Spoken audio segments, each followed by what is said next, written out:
good morning. I'm not sure if this is on. Are we on? Hi. If you don't mind, find a seat. I know there's so much exciting discussion, and we're excited to get into it.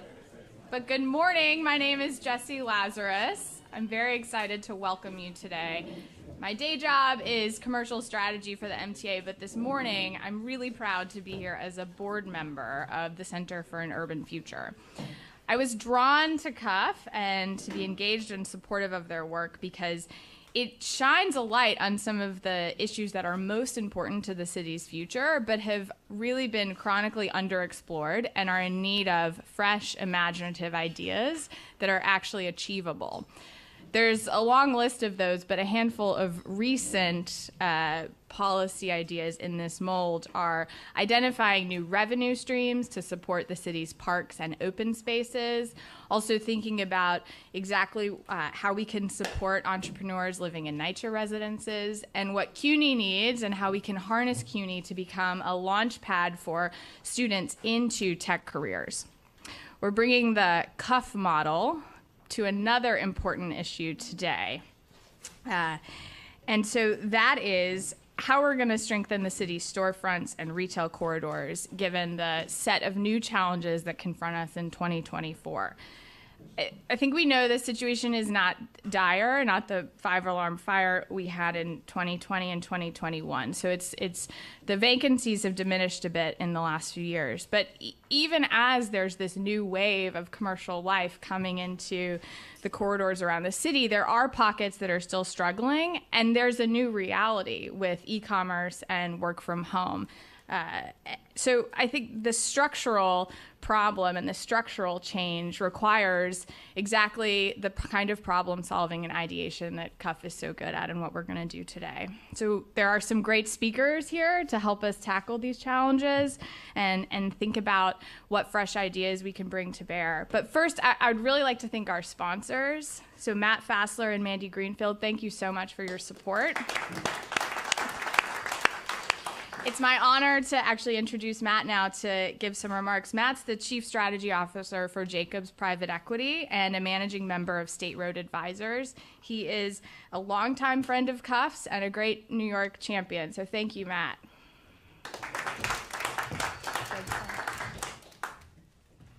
Thanks so much, Jessie. This event was catalyzed by a rather unlikely source, the New York Post.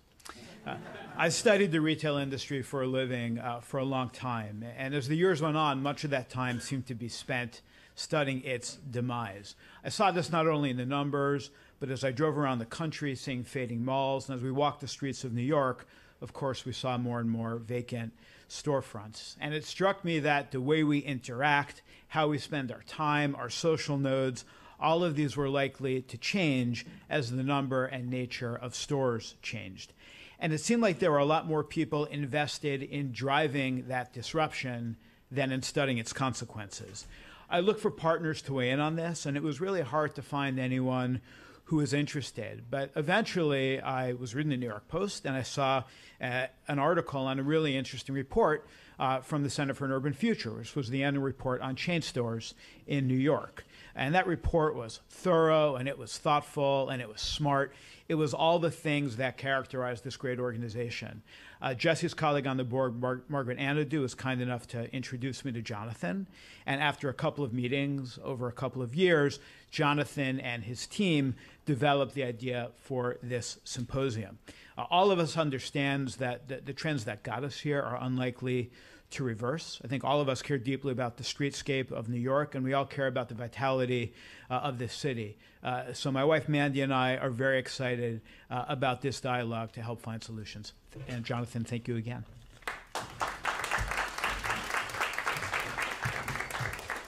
All right, thanks, Matt. Another hand from Matt and Mandy. And thank you all for being here today, and thanks to the 100 or so people that are tuning into the live stream. It's really great to be here for an important and, I think, interesting discussion. As Jessie mentioned, it's far from doom and gloom in the retail sector. I want to start with that. Loads of new retail stores have opened in recent months, and in many neighborhoods, vacancies are a lot lower than they were a couple years ago. A few blocks from here in Soho, retail occupancy is actually higher today than before the pandemic, according to a recent column by Greg David. And there are still 194 Dunkin' Donuts locations today. And that's just in Queens. Serious. But there are also, as Jesse mentioned, underlying challenges facing retail in New York. In February 2024, there were 41,000 fewer retail jobs in the city than in February 2020, and 7,000 fewer jobs than just a year ago. There are also about 1,600 fewer retail establishments in the city today compared to late 2019. And while many neighborhoods have more than recovered, several still struggle with an unhealthy number of empty storefronts. E-commerce is more established than ever, and that's led to a significant contraction among retailers selling clothing, shoes, accessories, shampoo, and other merchandise. To give just a few examples from our State of the Chains report, Gap stores in the city have declined from 31 to 21 over the last decade. Urban Outfitters from 14 to 7.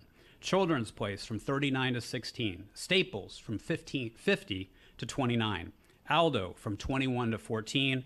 And GNC from 156 to 46. Bed Bath & Beyond, Dress Barn, New York & Company, Papyrus, Ann Taylor, Modell's, and Payless are among the many merchandise retailers that have closed all their stores in the city in recent years. And the combined number of stores at Duane Reade, Walgreens, CVS, and Rite Aid have declined from 656 to 435. Meanwhile, hybrid work is hampering sales for many retailers in the city's central business districts. As one indication of this, retail jobs in Manhattan are still down 20% since the pandemic, compared to just 4% in the Bronx, 5% in Brooklyn, 7% in Queens, and 12% in Staten Island. Other issues from theft to an oversaturation of unlicensed weed stores have added to the challenges for many districts. Some of these challenges are already being sorted out by the market or will be in the near future. But with so many new realities facing the retail sector, we wanted to have a conversation, like Matt said, focused on solutions, ideas big and small for strengthening the city's retail corridors. That's what we're doing today. And I'm excited to hear from the really amazing group of speakers that we have on our panel today. And let me point out that I'm also excited because when the panel is done, we're going to have an extended period of what we're calling audience ideas. And it's just what we say. We're going to be kind of bringing the microphone around to all of you and asking each of you to share one of your own ideas for how to strengthen and reimagine our retail corridors for this new age. So let's get first to our panel. And if all of our panelists could come up, and I'm going to turn it over to my really terrific editorial and policy director, Eli Dvorkin.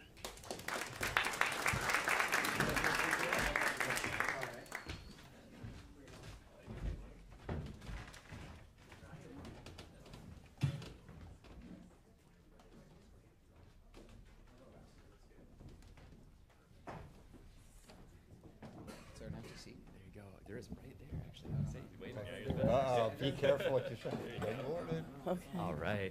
Good morning, everyone. Good morning. What do we think? Is that enough energy to start the day? No. Good morning, everyone. Good morning. I can even hear the people working from home. Okay, that's better. Thank you all so much for being here today. As Jonathan mentioned, I'm Eli Dvorkin, the editorial and policy director at the Center. It's my great pleasure to briefly mention who is joining me up on the stage today, and then we'll get right into the conversation. So I'll begin to my right. We're joined today by Barbara Askins, the president and CEO of the 125th Street Business Improvement District in Harlem. Barbara, great to have you with us. Thank you. And I'll say, Everybody. very much worthy of applause. Let me briefly mention everybody, and then we can give everybody a big cheers. To her right is Andrew Rigie, the executive director of the New York City Hospitality Alliance. Steve Soutendijk, the executive managing director at Cushman and Wakefield. Jarrod Grimm, the vice president of real estate and economic development at Downtown Brooklyn Partnership. Larisa Ortiz, managing director, public nonprofit solutions at Streetsense. And Alberto Valentin, the executive director of the Graham Avenue Bed. Welcome, everyone.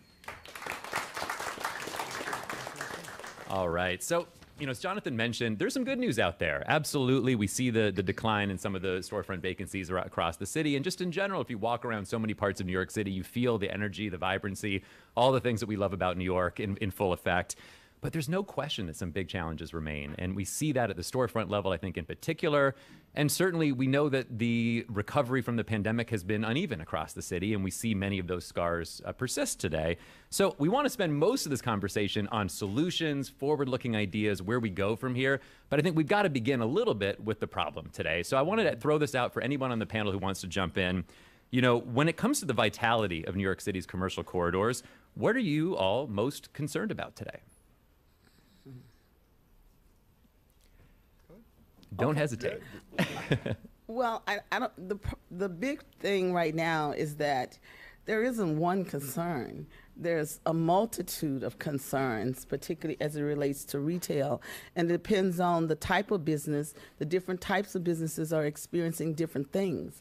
Like Mac doesn't have the problem with theft because all of their makeup is behind the counter, but they have problems of homelessness and people with mental illness coming in, making it difficult for operations and their people. So I think one of the biggest things, when I'm throwing some solutions here at the same time while I'm talking, is we have to take a look at the makeup of our districts instead of taking a broad brush of what's there. We address everything block by block, and we find in everything is different in the different blocks based on the retail mix. So challenges, let me rattle them off. Oversaturation of community services, homelessness, mental illness, lifting, drug dealing, and immigration, illegal street vendors. I can lump it all into one. If you can give me a word to define all of that, that's our daily challenge. That's it. So no small order there, Barbara, to address everything together. But before we kind of move on, I would like to hear from other folks. Anything that also stands out to you as the kind of the core challenges for our commercial districts today? If I may, I tell you, when I think about this issue, I think the internet is really the existential threat for much of retail. It doesn't matter where you are. I think it's at 21% right now nationally, probably going to go up to 26% as a share of all retail. And I think most of the business owners that I speak to, the merchants that I speak to, that's the number one concern that they have. They see it. They simply cannot compete with the pricing that you get on the internet. That combined with the fact that you've got new platforms like Temu and Shine who are really using AI and technologies, digital technologies, to actually enhance their own competitive standing vis-a-vis, physical shops. I think it's very real. And I don't know that government can do anything about it.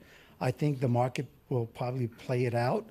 It's going to be what it is. And, even when as a small bid in an outer borough, concerned about how do I support local merchants in the digital space so that they can have more presence. I mean, we recently did a survey. 50% of our merchants have no digital presence whatsoever. You simply cannot find them. I mean, one reason for that is presumably that most of their shopping is local, so they don't really have to attract. It's convenient shopping. They don't really have to attract people from wide and far. Nevertheless, there's no way for them to compete with the larger firms who are active in making digital work for them. So for me, that's the number one, and I think it affects everything else. I would just add one clarification and just that threat is felt unevenly. As you mentioned, rightly so, small businesses who don't have access to the kind of digital opportunities, online shopping, are feeling it much more. Right now, any large business that's worth its weight is exploring omnichannel and understands the importance of being in both spaces, needing a physical space maybe smaller than before or maybe a smaller footprint, I think is some of what we've heard, what Jonathan just mentioned, but, also needing an online, shopping opportunities as well. I would say in downtown Brooklyn, we weathered the pandemic well overall, just because of the heavy amount of residential in the neighborhood. We've seen 22,000 units of residential come online the past 20 years and surrounded by great residential neighborhoods. However, that is not always translating to the retail mix on the street. I think sometimes there's this kind of challenge where a lot of national chain stores are closing, particularly apparel and shoe stores. And those retail rents aren't necessarily translated to what people want. They want to see more food and beverage, more experiential. And there's often a mismatch between the pricing, between what is being offered and what folks can pay. I think that's something that the market is probably likely to work out pretty quickly. We're talking about retailers that are concerned about the internet and e-commerce pressures. That was a conversation we had a lot in 2015 and 2016, and I think it elevated into the pandemic. Coming out of the pandemic, most of the retailers who are opening stores are comfortable with omni-channel. They use their brick and mortar as just another touch point for their consumer. You can buy online and pick up in store. You can go to the store, and if they don't have a color or a size, you're ordering it online in the store, and you're going home and you're getting it UPS to you. So I think most of the new retailers, the ones that have figured it out, are very comfortable with omnichannel. I noticed that you listed a number of companies that have closed over the last couple of years. You mentioned Dress Barn. You mentioned The Gap. You mentioned Dwayne Reed. You know what those have in common? Terrible shopping experiences. And I think what we're talking about is the evolution of retail rather than market challenges. Every single one of those users has not improved its shopping experience in the last 20 years. They're selling product that is easily undercut on Amazon. They're selling product in ways that people aren't comfortable shopping with anymore. And they're way bigger than they ever need to be these days. So these bigger boxes, and Jarrod alluded to it, I think once you start carving these large format boxes up, Dwayne Reed that's been closed for 4 years, everything's locked up. You got to go in and push the button 12 times to get toothpaste. Somebody's got to come. It takes 15 minutes. I've walked out of Dwayne Reed's and said, you know what? It's better for me to go buy it on Amazon. As much as I would like to support brick and mortar retail, I don't have 20 minutes to wait for my toothpaste. It's an awkward experience. I mean, coming from the hospitality space, I mean, stuff being locked up, it's like I have to have someone sit and stand next to me while I smell different deodorants of which one I'm going to buy. You know, that's about the experience. People do not want to shop. And Jonathan actually really eloquently kind of summed up, I think, so much of this conversation in your opening remarks. So if I could just take a slightly different angle, because these were all great, points. I feel like businesses are almost like people a little bit. Like, we have a lot of similarities, but we're also different. And based on where you're from, there's the similarities and differences. Those are like different neighborhoods. Businesses have similar challenges, but then block by block, there's different challenges. And it's kind of the optimism, pessimistic view. I will tell you, I'm in neighborhoods around the city all the time. I feel so good. I mean, I see what's going on, and I don't want to discount any of the challenges, but there are amazing businesses out there. There's new stuff coming online. We need to address, which I know we'll talk about some of the policies, but I think just a couple of years ago, we were talking about the city of New York entering a Great Depression. And now look at us. So if you actually think of where we were, where we could have gone, to where we are now in this short period of time, I think it's actually phenomenal. I think it's so much because of that entrepreneurial spirit that's out there. I think it's a lot of the work that the local bids and business groups do to provide support, your research. So I think it's actually really optimistic, and it's how you phrase stuff. Entrepreneurs, business people often will look at challenges as challenges that are exciting and opportunities, where if we're talking about things always like a concern, it's an alarm, it gets nervous, and that scares people because they don't want to make investments. I mean, we have one member in Brooklyn, and there was so much garbage all over the place. So what did he do? He went out, he bought a couple of trash cans, put them in a few block radius, had his team go out and clean up a couple of blocks, not just right in front of his business, got some issues with DCNY, Department of Sanitation. They ended up sorting it out, but they cleaned up the neighborhood, and it kind of showed how businesses are more than just a place to get a bite to eat or go buy something, but part of the community. So I think we need that narrative out there, because it's like a snowball effect. The more positivity that's out there, the more people will be confident in expanding and doing stuff. So, yeah, and then I have solutions for all the problems, because I got those. I shouldn't speak twice, but I have to. No, please. Okay, I think, and this is a plus for business improvement districts. I think that if you're not managing the challenges on the street, you're not the qualified person to speak on it. Yeah. And I'm saying that because day for day, we're dealing with these challenges. So only that person know what those stresses are. I just had an illegal smoke shop stabbing that made the news, the other day. That's a real challenge, and it also takes away, it brings fear, it takes away from us doing the work and giving those positive messages. Because you can say anything positive you want, but if you're seeing drug dealing, if you're walking down the streets and people laying on the sidewalks and stuff, no matter how positive you talk, people don't come back. And that's our real challenges. And so we as bids know, my property owner called me and said, Barbara, you have to focus. You have to focus before we lose everything we got while government is trying to figure out how to help us. So I don't want to minimize the challenges, and we do positive stories. We do a great thing. We talk about the Apollo, all this coming. We spin to make sure you come. But we also struggle for you not to see what's out there when you get there. I'm sorry. Oh, that's really helpful, Barbara. I mean, I think it's important. We're trying to set up this conversation by making sure we're kind of clear about what the challenges are, and those are powerful ones. I wanted to ask about two other, I think, interconnected challenges, or maybe different ones in some senses. One is, for those of you who can kind of speak to this, the lingering or extensive impact of reduced office, traffic. I mean, seeing maybe 50% fewer people in the offices in general, particularly Mondays and Fridays.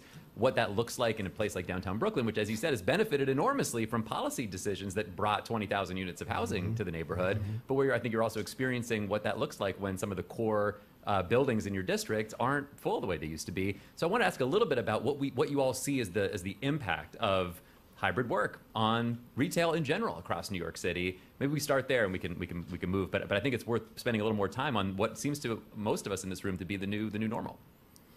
Yeah, in downtown Brooklyn, Metrotech was considered like the core of the office concentration in the neighborhood, as well as Court Street. We've seen success on leasing on Court Street, where smaller firms, architecture, podcasting companies, they really benefit from the small floor plates on those streets. But in Metrotech, where you have 30, 40, 50,000 square foot floor plates, and JP Morgan just downsizes, that's a real concern for us. What we've seen is on the Metrotech campus, NYU Tanner School of Engineering is there, and they have just continued to double down in their space in the neighborhood. So they bought 3 Metrotech from JP Morgan, and they're currently outfitting the whole office building for research, classroom space, et cetera.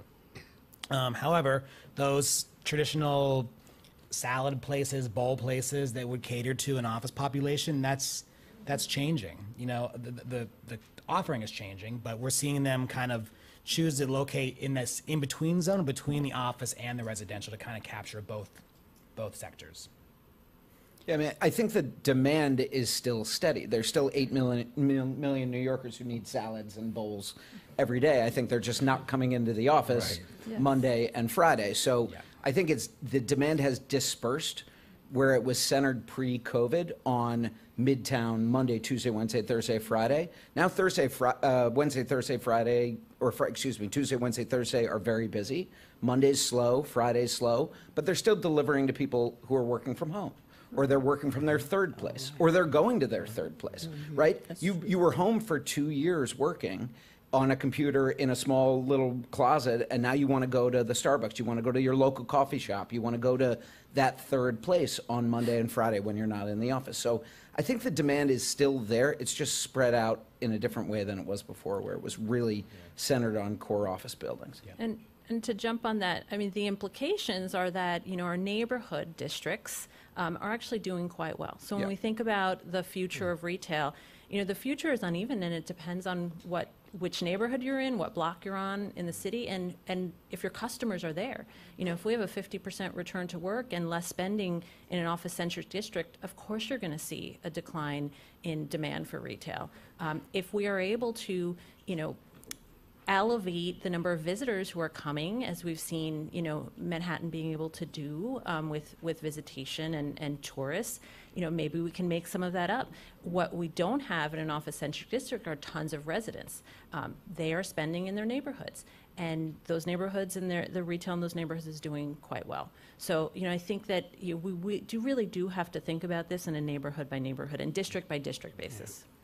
And I'd like to chime in on what you just said, Larisa, because during the pandemic, we were never able to attract Class A office tenants. Almost all of our tenants were government buildings, government-owned, the state offices, the city offices. So, in a sense, we didn't suffer. 125th Street never closed during the pandemic. You know, we did well doing that.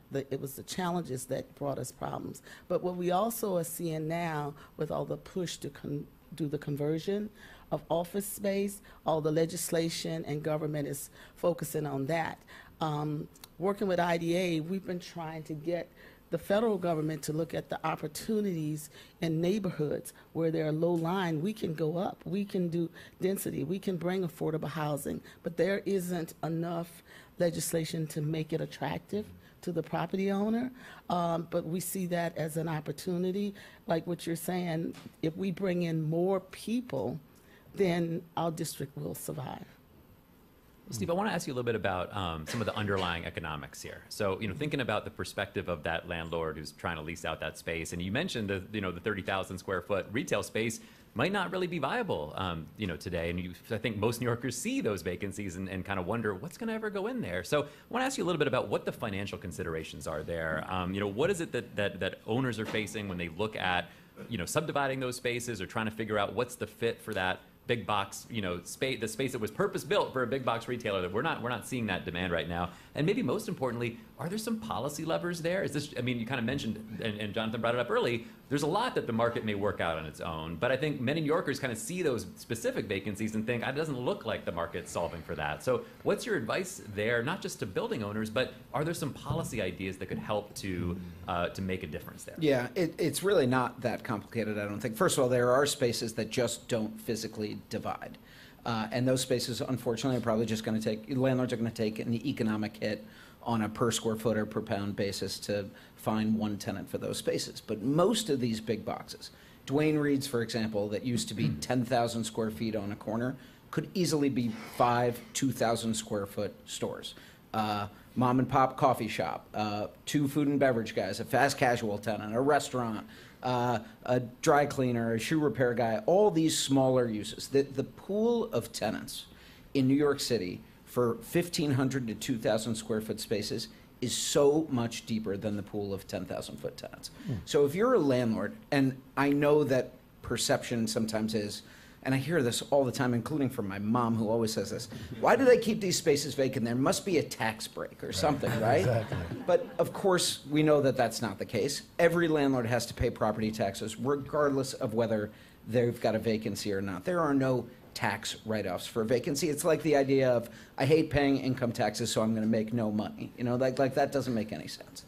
If landlords can figure out the capital expenditure part of it, which is really the biggest issue, because, and I just realized I'm looking at a vacant space with my sign across the street. But look, honestly, this is a really good example, because you've got a 6,000 square foot space that's got 3 storefronts, but each one of those storefronts needs a door. And each one of those spaces is not just throwing up sheetrock. You need to divide the electricity, you need to divide the water, you need to divide the air conditioning. These are capital expenditures that most landlords at the end of the day are probably just going to take on. They're going to go, you know what, let's see if I can find a 10,000 foot tenant. But after one doesn't show up in a couple of months, they can't keep their space vacant, and they're going to spend the money to throw up the walls and find 5 2,000 square foot tenants. From a policy lever perspective, I think the city just needs to make it easier to carve up these spaces in terms of legalizing various uses. The City of Yes program is a great example of this low-hanging policy fruit, which is, why can't we allow non-noxious uses that are totally legal to be as of right when we're talking about dealing with arcane zoning laws from the 50s and 60s? Let's make it easy for new businesses to open up. Let's make it easy for businesses that we haven't even thought about, certainly that they hadn't thought about in 1969 when they created the zoning code. So there are little things that can be done on the margins from a policy perspective, but I really do think the challenges of getting these big boxes rented are just about landlords making the right capital decisions. Stephen, if I might, I'm just wondering, what you're talking about is the larger footprint stores, but in the outer boroughs, you have smaller businesses. Yeah, you do. Smaller, maybe less sophisticated property owners. Yep. And these folks are often unwilling to do short-term leases, so it's 7 to 10 years. They lose a lot of potential demand because of that. Is there not a role for government to play with tax incentives of some sort that makes sense to be able to get at least short-term uses of vacant properties, commercial spaces in the outer boroughs, which again, it's a very different dynamic that you get with your property across the street. It's just very different. Yeah, that's true. Look, I think the short-term occupancy is really a capital conversation as well. If a landlord has a space that had a store in it for 30 years, that store leaves, and now they've got a vacancy, it's likely that the condition that that space is in is really rough, you know? Old air conditioning or no air conditioning, no bathrooms, the walls aren't great, you know, the storefront's old, and they need to make an investment before they can do short-term deals, because a short-term tenant, if they have a 1-year lease or a 6-month lease, they're not going to want to make an investment in their space. You're not going to make a $500,000 investment in storefront and HVAC for a 1-year deal.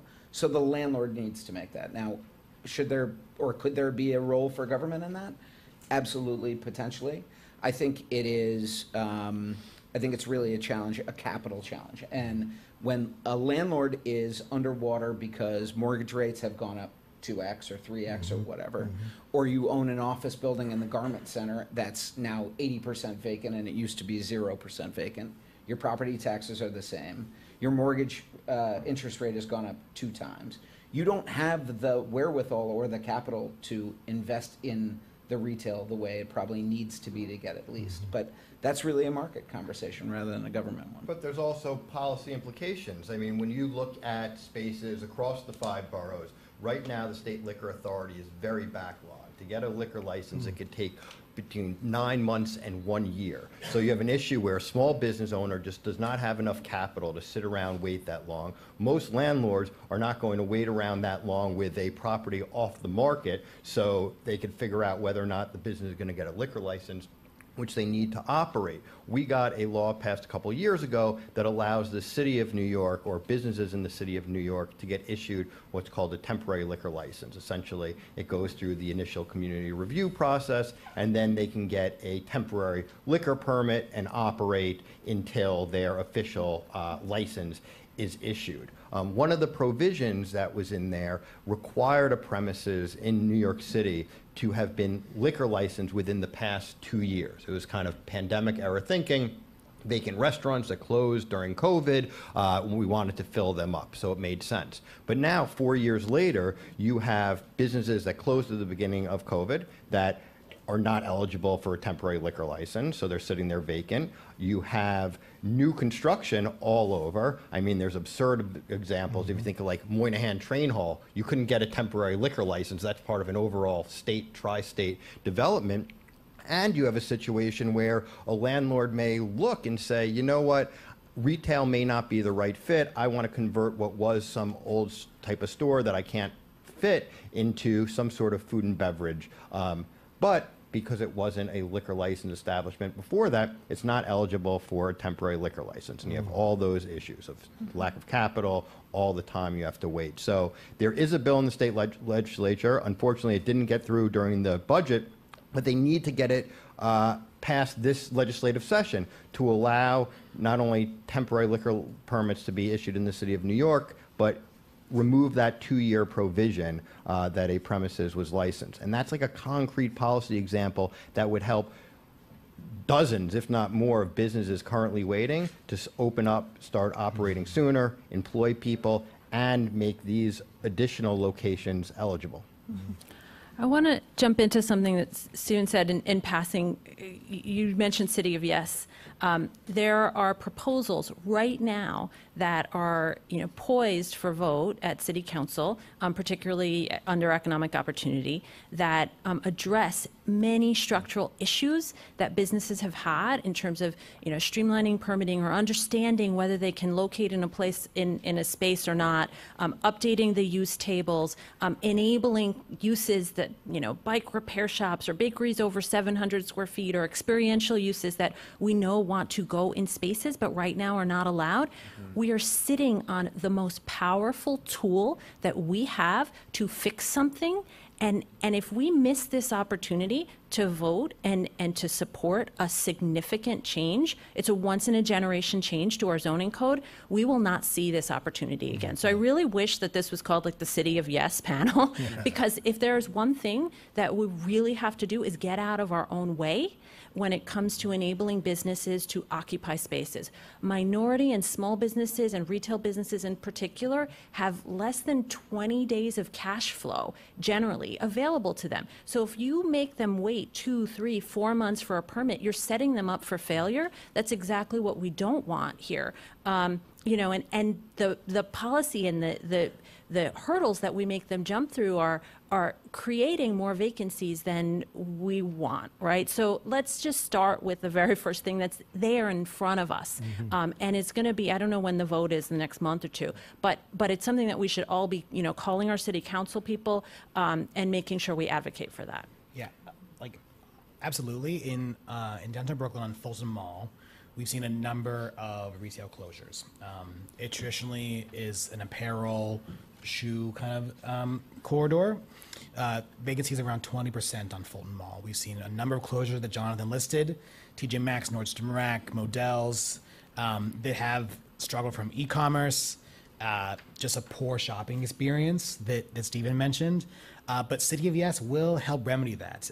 So the zoning code says Fulton Mall cannot have amusement or entertainment uses on it, specifically for Fulton Mall. And those spaces will, one, bring us activity in the evenings and weekends that doesn't really exist right now, especially on the evenings, as well as taking up that huge amount of space we see vacant. You know, you are a bowling alley, a golf simulator, an arcade. That could be 25,000 square feet of space on an upper floor even that can be taken off the market and really just driving activity to the neighborhood. So I'd just like to say a little bit about, again, going to neighborhood specifics, because as it relates to retail and vacancy for 125th Street, even in our worst times, we never had high vacancies because we're the only commercial strip sitting in the middle of 600,000 people in walking distance of our district, which is the selling point to all our retailers. So our problem is what type of retail. So even though we are full now, we're the biggest joke in town. We have so much chicken across 125th Street.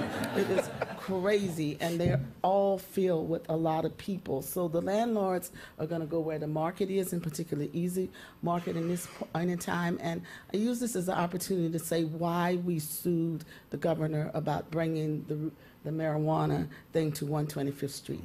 It's all because we're looking at a vision and creating place. And we wanted 125th Street to be a cultural destination, and we didn't see driving a cannabis shop helping us to get there. And we knew we probably were not going to win, but we had to make the statement, you know, that government cannot keep coming in and interfering or even presenting obstacles for us meeting the goal of creating our spaces. So now that we have a low vacancy, how are we now going to bring back retail that provide more employment, you know, because we have a high unemployment rate? How are we going to live with all of these illegal cannabis shops? Because I don't care what they say, I don't believe they're going to be able to shut them all down. You know, they're going to shut them down and they're going to keep opening up. This is going to be a long haul for us to deal with on that whole situation. And then we introduced a cultural bonus that would incentivize the property owners to get additional density for cultural uses. Government would not allow us to put for production, only performance, which is hard. And this is what we need now, is to incentivize the property owners to allow production to help with some of these retail spaces. It is crazy. Go to Sweden in Brixton, and there's a vinyl shop, a total vinyl shop that turns into a street party every day at 4 o'clock. It's utilizing the culture. You go to DC, you see DJs in the windows and the storefronts.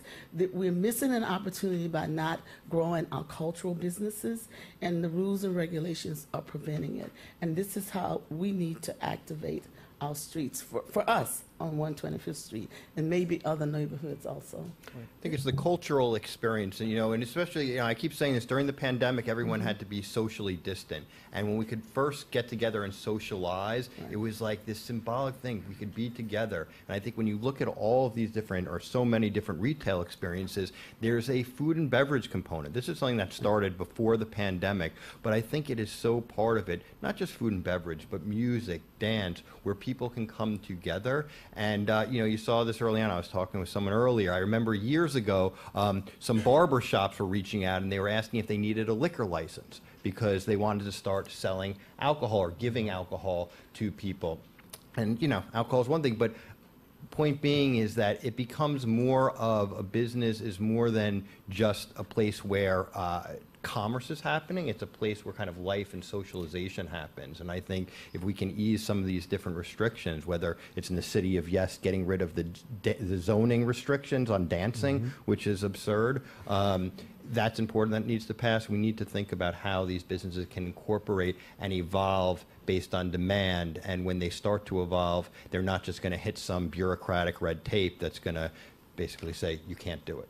So I love this idea about opening up more opportunities for creative and cultural businesses. And I want to build on that a little bit and ask a little more specifically, maybe looking at Steve and Larisa in particular, around what that could mean for Midtown. I mean, I'm really struck when I kind of walk around parts of Midtown that we're not seeing the full kind of recovery of storefront. When we talk about kind of the leasing activity in Soho, you're not seeing that necessarily on 3rd Ave or parts of the Garment District or, parts around Times Square. And I think what you're describing around opening up uses for those storefronts that aren't just retail is clearly a big opportunity and a part of that. But I'm wondering about some of the bigger picture investments that might be needed in the public realm, in open streets, in activations of the public space that we do have in those parts of the city.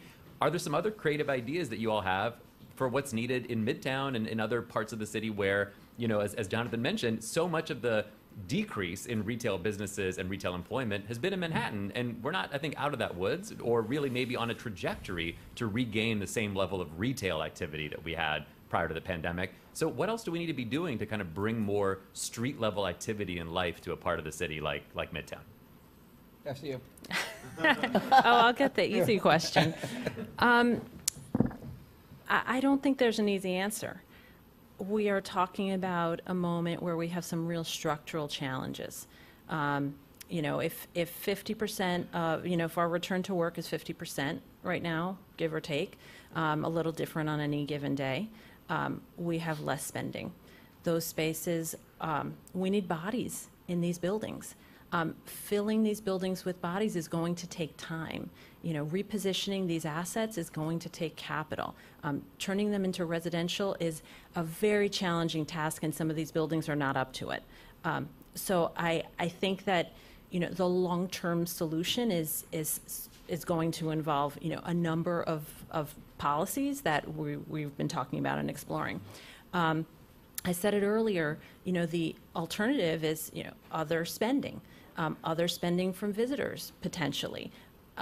Earlier we were talking, Eli, about the gates and the Cristo exhibit in Central Park that resulted in $254 million of economic impact. And we still have economic impact because you can go to Central Park and buy Gates, pictures, right? And postcards still to this day. And I was surprised when you mentioned it was 2 weeks, right? Because in our cultural memory, that experience was much longer than a 2-week installation. Are there ways in which we can drive visitation to New York, both short and long term, so we can sort of fill this gap of spending that is a result of something that's going to take a long time to rectify, which is the loss of office workers? And that's just very specific to our office districts. And I want to revisit, something that you said, Barbara, where you said, you don't have issues with vacancies, right? Very different issue than the one you just asked about. Why?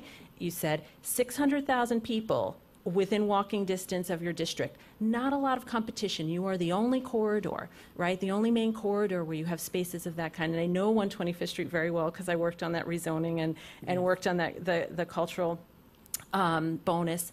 But, when you think about that, we also have an issue where in this city, we continue to build new build and require ground floor retail, and oversupply space. So we've got a lot more retail, period, than we can fill, even in our best day. And we continue to build it. And I sat on City Planning Commission for 7 years, and I approved, many of these with caveats and concerns. You can watch the videotapes, they're there.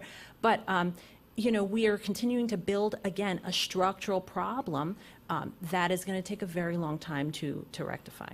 Can I just pause for one quick second on that cultural bonus? I mean, to me, this was such an important part of that rezoning. Barbara, you obviously were instrumental in this. But for those that don't know about this, because it strikes me that specific idea could potentially be a solution in other neighborhoods too. It's a benefit in general to communities to have more culture, but specifically when we're talking about what can help bring people, foot traffic, to neighborhoods that don't see the level of foot traffic they saw prior to the pandemic. So Barbara, you just tell us a little bit more about how that worked? Yeah, so let me just tell you how it came about. Before the rezoning came, actually, we were working on what could we do to try to include small businesses into the mix of 125th Street. Because you read the articles, we get blamed for gentrification all the time. There's no small businesses there. But we also had the big demand for jobs. So we need a balance of small and large to fulfill everything there. And so the question was, what are we going to give back? And so we start looking at what small businesses needed. They need to be able to pay their rent. They need to be able to do the build out. They need to be able to do the banking. And so the property owner said, if the government can meet us halfway, give us something back, then we could give lower rent. And so that's what it came from. And what they wanted was more density. So if they could get more density, and it became a 4-to-1 ratio. So if you give one floor or a certain amount of square feet to cultural use for free or below market rent, then they would get that same amount, 4-to-1 density. The problem for us is that, again, like I said, they made it performance. And with performance, there are two problems. Performances usually need 2 floors because they got all that equipment, all of this stuff. So the property owner's not using it because they didn't see the bonus was worth it, because the use is taken away from the bonus. So we need city planning to amend it and give us, make that correction. The other thing, again, it's really production. You have so much production out there that create complementary businesses, that spur off complementary businesses that can grow the area. And we did talk to city planning. The uses that they have now, they did make some changes, Larisa, but I don't think it went further enough for us to bring in more uses. So that's hard work. And you can use this, in other areas. What the neighborhood is there. It might not be arts and culture, but in Midtown, it could be something else that they want to have incentivized. But it is on the books. Marissa made it happen, so there's precedent. No, that did not make There's precedent, and others could possibly use it. And if others use it, it would also give us, some more strength to push it. Yeah, I think if I could ask Larisa a question with regard to the city of Yes, right, for economic opportunity. It seems to me that there's an application for co-sharing spaces right across the city. Small entrepreneurs who want to maybe get a cafe where there's a laundromat, where there are complementary uses for that space. I mean, I don't know if the regulations per se in the city of Yes economic development elaborates on that or allows that to happen en masse, because it seems to me from my vantage point, Graham, you've got entrepreneurs who might be willing to make a bet on a particular type of business, but the rent is simply too high. If they can share that rent with others and have 2 businesses that complement one another, and be able to get a property owner to allow them to do that, assuming, again, there are no restrictions from a regulatory point of view, that would be something that could take off. I can't speak to that specific issue in City of Yes, but I do know, and maybe Stephen, you can speak to this. I continually see uses in same spaces. I mean, a few years ago, I walked into a florist that was also an apparel store. So I have seen it. I'm not aware of any particular restrictions. Yeah, I think it depends on the type of use specifically. Yeah. I think maybe the laundromat hybrid might be more difficult than the florist apparel shop hybrid, but I think it really depends on the type of hybrid use. The type of use and the type of mindset of the property owner. I have one property owner now who has a hardware store, and in the middle of that hardware store, he has a barista coffee shop. And so, you know, it's for young people. It has become a place to come in, and he can now showcase, you know, his hardware stuff. So I think what has to happen is we have to put more information and show the property owners the opportunities in these kind of spaces, you know, where they can activate that whole hardware store is a different place. You go in there, there's jazz, there's music playing. It's a cool spot to be as everybody's hangout. And we have to think out of the box and and what they are doing, because it's a bunch of young techies who are doing it. So they're on their laptop and talking to their friends, and they have people come in and create their own little music while they're having a cup of coffee. This is the kind of space and things we have to do, and we're not including young people enough in this whole growth of the economic spectrum. And what they're doing is growing on their own without us. We have to find a way to reach and bring them in. And that goes just back to all this. I mean, you know, apparel you know, with flowers, there's a, you know, coffee shop is basically in everything now. You go over like plant stores or in this hardware store. And I can even think activations, like what about hardware, building things within a hardware store. While you're there, there's a social activity to it, and then you can buy something. There's music. You know, it hits all these notes. Or I was actually in a building, I don't know if it was allowed there or not, but it was basically like a, you know, one of these paint and sip places. And, you know, the people, it was young people that started, they couldn't afford a brick and mortar, you know, storefront. So they started in a building, and you'd go there and you'd, you know, paint your Picasso or whatever it is and sip, and it was a nice place to go together. So I think we often ask government, like, you know, what policies can they institute to help us? Sometimes, and I think City of Yes gets to this, it's like, just stop doing this. Just back up. Not, you know, what can you do for us? And more of, you know, what can you just stop doing to us to get out of our way? Because people are creative, and you never know what's going to evolve or what's going to take off. So I think we need to create an environment that's encouraging, supportive of these different types of businesses. You guys talk about young people driving it and creative types coming to New York. It's hard when there's nowhere to live. Well, and it's hard when everything's really expensive. It's hard to get young, creative people to come to New York when it's $4,000 for a studio apartment. So to Larissa's point, we're talking about buildings that are challenging office buildings where landlords, if they want to get Class A office tenants, they're going to have to make hundreds of millions of dollars of investments, or they can be converted into residential. I hear all the time about, you don't understand how difficult it is to make office into residential. You don't understand how expensive it is. You don't understand all the regulations, all the rules. Well, let's get rid of some of the rules and regulations. If a building can be safe and people can live there, look, I understand that every bedroom needs to have a window, but no, but it why? doesn't. It doesn't actually. Why does it? If there are many states and many cities where that is not a requirement. Right. If there's market demand for, I guarantee you that 22-year-old that wants to move to New York, that can't find a place to live because everything's too expensive, will gladly take a safe, legal bedroom without a window. It might even be better. Maybe people don't like light. I know people think it's morning. crazy, but I will say I think it's Vancouver that is exploring, you know, the third bedroom, enabling that to be like a flex space. It can be a den. It doesn't have the third bedroom, and that's enabling a level of affordability for families that, you know, folks really want. So, you know, or, you know, looking at opportunities for borrowed light, right? We all know people in this city that have turned a living room into a bedroom. You know, I was probably one of them. I lived in one for in a my long 20s, time. and, you know, created a wall with a light well at the top so they have borrowed light.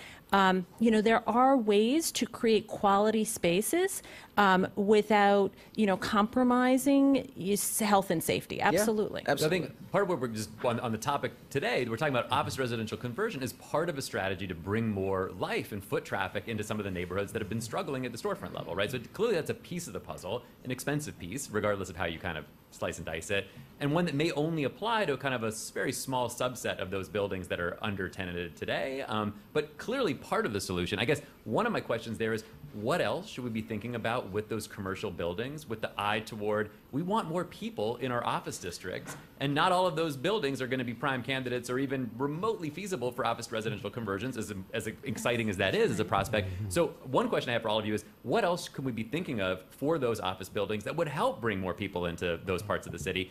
A second question is thinking about other interventions that can help at the streetscape level, thinking about public realm improvements, thinking about, as Larisa started to talk about, public art, and thinking about the role of some of our small business intermediaries and bids as the catalyst for all of this. So let me just start briefly on that office piece. Are there other ideas there that could actually help? Because, hey, part of the challenge at the storefront level is there are not enough people upstairs. What can we do there that might help? And then I'll move on to the big question. If we're talking about Midtown Manhattan, I think we need big ideas. The gates, things that get people's attention and captures their imagination. When we're talking about commercial districts, nightlife, right? And there's always this issue when you have nightlife in residential areas. I mean, why could a building 2 floors in Midtown not become a nightclub? Why could we not have some incredible urban farming place where people can go and pick their own vegetables, like an indoor farmer's market, but where they're growing? Like really interesting, fun, exciting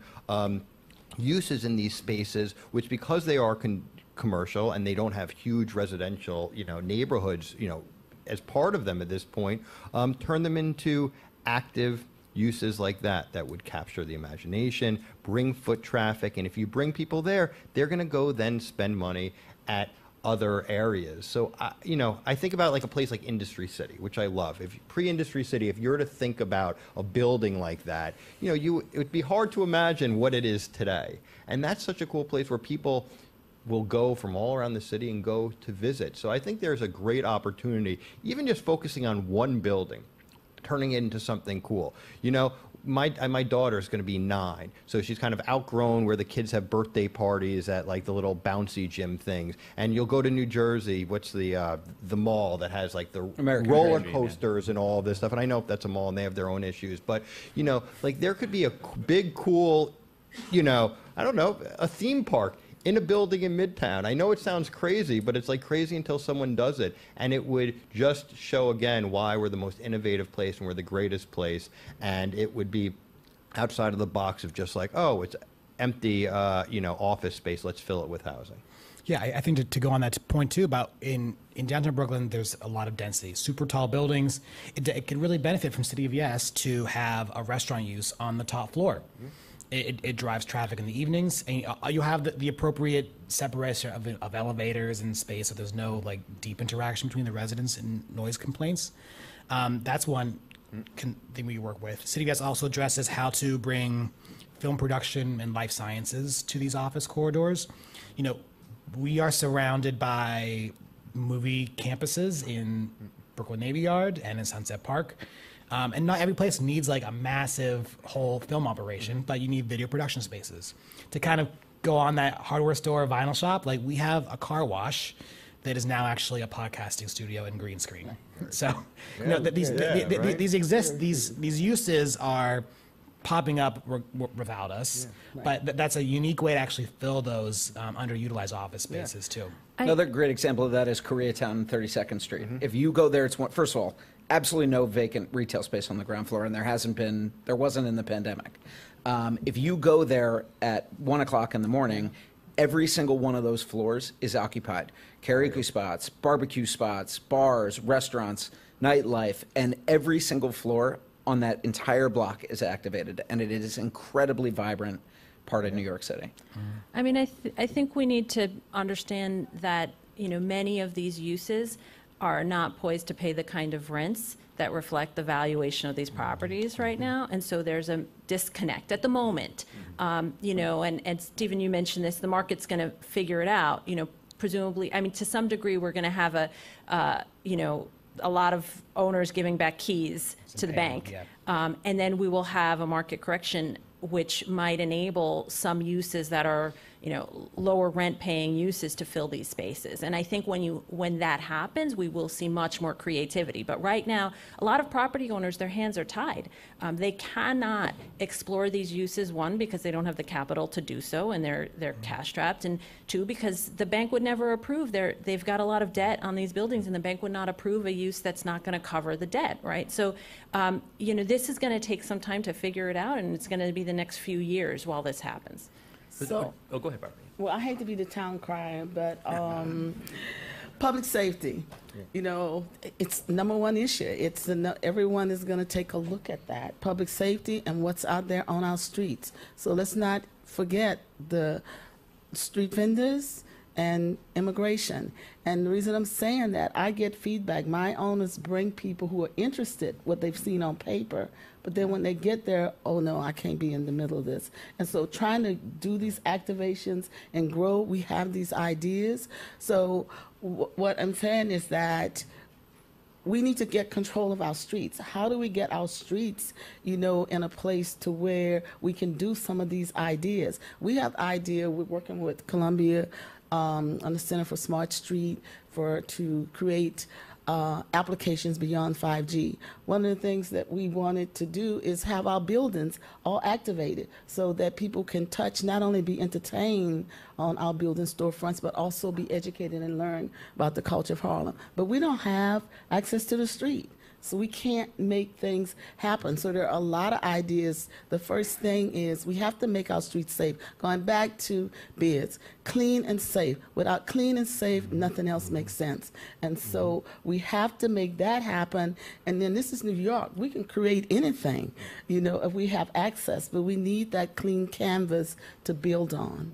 And that's, outdoor dining, right? There's some areas where it's just flourished. But there's other areas where if you don't feel safe, there's all different types of questionable behavior going on. If it's not clean, people are not going to want to eat outdoors. And restaurants aren't going to do outdoor dining. But we know when you have people out on the street enjoying themselves, socializing, engaging in commerce, it creates a more favorable environment. And, people, especially at restaurants and nightlife, they're also working late in the night. So they need to not only, feel safe, but they need to be safe. And when they're going home late at night on the train, if you're going to a different neighborhood at night to go explore the nightlife, to go explore the culture and all of that, you again need to feel safe. And you can see it just in some of the bid examples. I mean, you walk down Broadway through Nomad, and it's incredible. You think about the different restaurants, you think about the different smaller retail shops that are bringing new, innovative, interesting products there. It's great. And then you walk through some other areas and you're like, you know what? I wouldn't really want to grab my slice of pizza and then sit over there and eat it. I'm just going to walk through. But if you do grab your slice of pizza and sit down and eat it, you may then see the new bookstore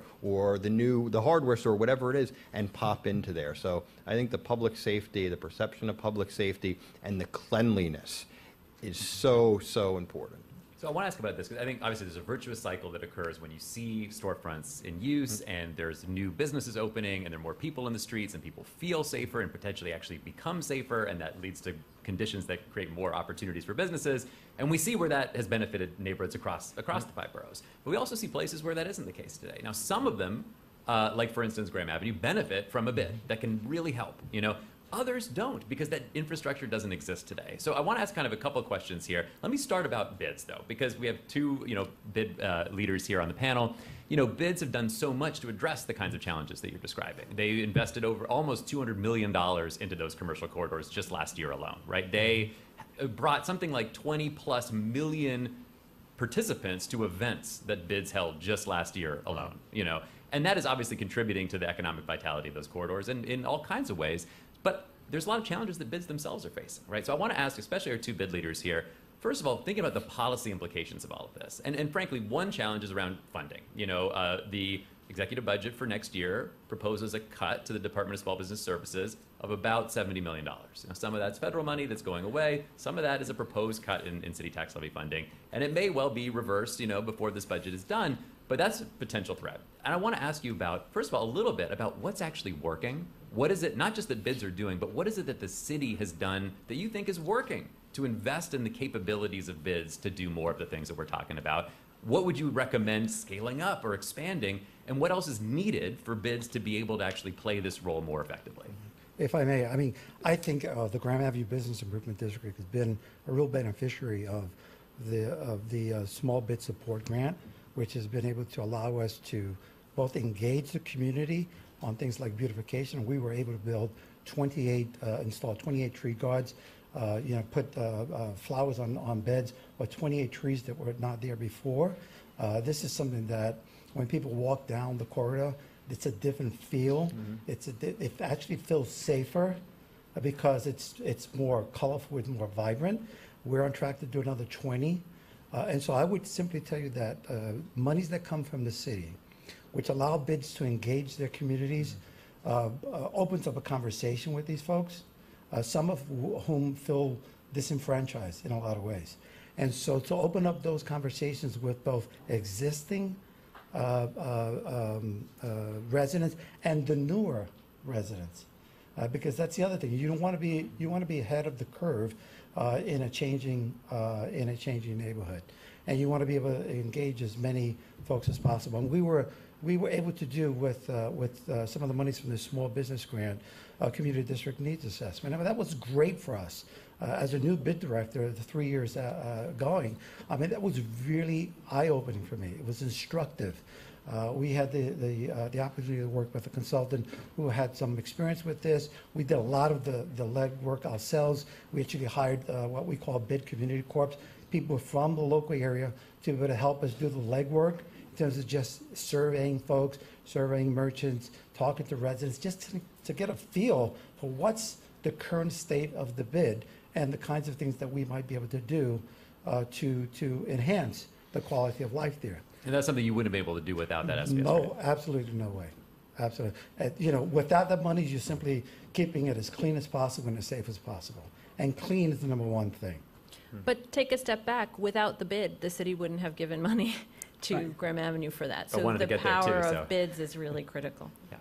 So my budget is small compared to others, but I think maybe a little bit larger than yours. We're 1.6, so we couldn't get that grant, the money that you got. But so one of the things, to me, the biggest thing that they do to help, because I started back when we had to collect our own assessments, is that if the property owner didn't pay, we didn't get the money, and it made it just really hard to do programs. So under the Bloomberg administration, the city took on paying us the money up front and then collecting from the property owners. We had to give up receiving the interest, but it was worth it. And at that period in time, you will notice that bids took off.